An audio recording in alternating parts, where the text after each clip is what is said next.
আসসালামু আলাইকুম সুপ্রিয় দর্শক শ্রোতা, চলে আসলাম সবার খুবই পরিচিত একটা রেসিপি নিয়ে এবং খুবই সহজ একটা রেসিপি, সেটা হচ্ছে ডিম ভাজি রেসিপি। তো ডিম তো অনেকভাবে ভাজি করে খেয়ে থাকি, তো এভাবে যদি ডিম ভাজি করেন তো এক প্লেট ভাত খেতে এক টুকরা ডিম ভাজি হলেই হবে, আর কিছু লাগবে না। তো সবার আগে বলে রাখি, যারা আমার চ্যানেলে নতুন এসেছেন প্লিজ আমার চ্যানেলটি সাবস্ক্রাইব করে রাখুন, পাশে থাকা বেল বাটনটি একটা ক্লিক করে দিন, ভিডিওটি সম্পূর্ণ দেখুন, আপনাদের আশা করছি খুবই ভালো লাগবে। তো প্রথমে আমি এখানে ডিম ভাজিটা করার জন্য কিছু উপকরণ নিয়েছি। আপনারা প্রথম থেকে শেষ পর্যন্ত দেখলে বুঝতে পারবেন যে ডিমটা আসলে কিভাবে ভেজেছি, আর এত স্বাদের হয় যে এক প্লেট ভাত অনায়াসে এক টুকরো ডিম দিয়ে খাওয়া যায়। তো প্রথমে আমি এখানে নিয়েছি জিরা বাটা, দেখতেই পাচ্ছেন, আর নিয়েছি অল্প একটু আদা, এই দুইটা আমি পিষে নিয়েছি। আর নিয়েছি হচ্ছে এখানে কাঁচামরিচ আর পেঁয়াজ, দুইটা আমি কুচিয়ে নিয়েছি। আর সাথে নিয়েছি একটা ডিম ভাজির জন্য এই যে পরিমাণ নিয়েছি তাতে এনাফ। তবে আদা বাটা খুব বেশি দেওয়া যাবে না, দিলে কিন্তু একটু গন্ধটা বেশি বের হবে, এই জন্য চেষ্টা করবেন একটু কম করে দেওয়ার জন্য। তারপরে পেঁয়াজ আর মরিচ আমি সেই বাটিতে দিয়ে দিলাম, দিয়ে দিচ্ছি স্বাদ মতো লবণ, সাথে দিচ্ছি অল্প একটু হলুদের গুঁড়া।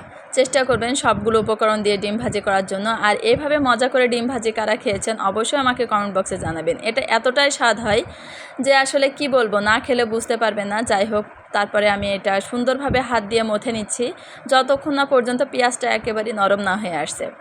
তো দেখতে পাচ্ছেন আমি কিছু টাইম ধরে এভাবে মাখিয়ে নিয়েছি।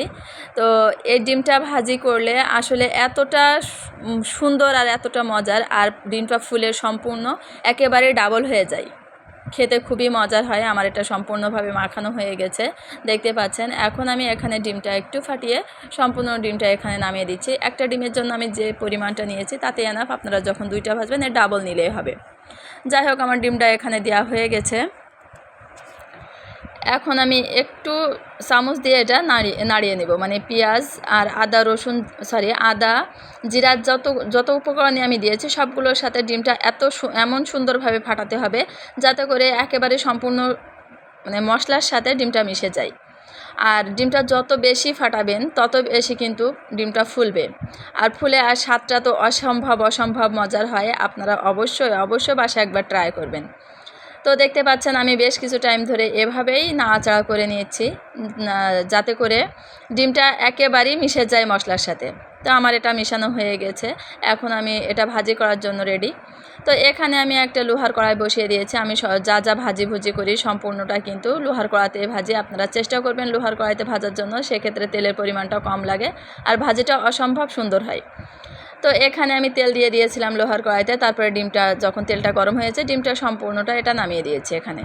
তারপরে ঢাকনা দিয়ে অবশ্যই ঢেকে দিতে হবে, না হলে যে পেঁয়াজগুলো দিয়েছি সেই পেঁয়াজগুলো কিন্তু কাঁচা থাকতে পারে, মানে কাঁচা লাগতে পারে কাছে। ডিমটা যেহেতু খুব তাড়াতাড়ি ভাজি হয়ে যায়, এই জন্য একটু ঢেকেই ভাজি করবেন। আর তারপরে একটু উল্টিয়ে দিচ্ছি, নিচের পাশটা কেমন হয়েছে সেটা একটু দেখে তারপরে আমি একটু উল্টিয়ে দিয়েছি। যখন এরকম পোড়া হবে সেই মুহূর্তে আমি ডিমটা উল্টিয়ে দিয়েছি।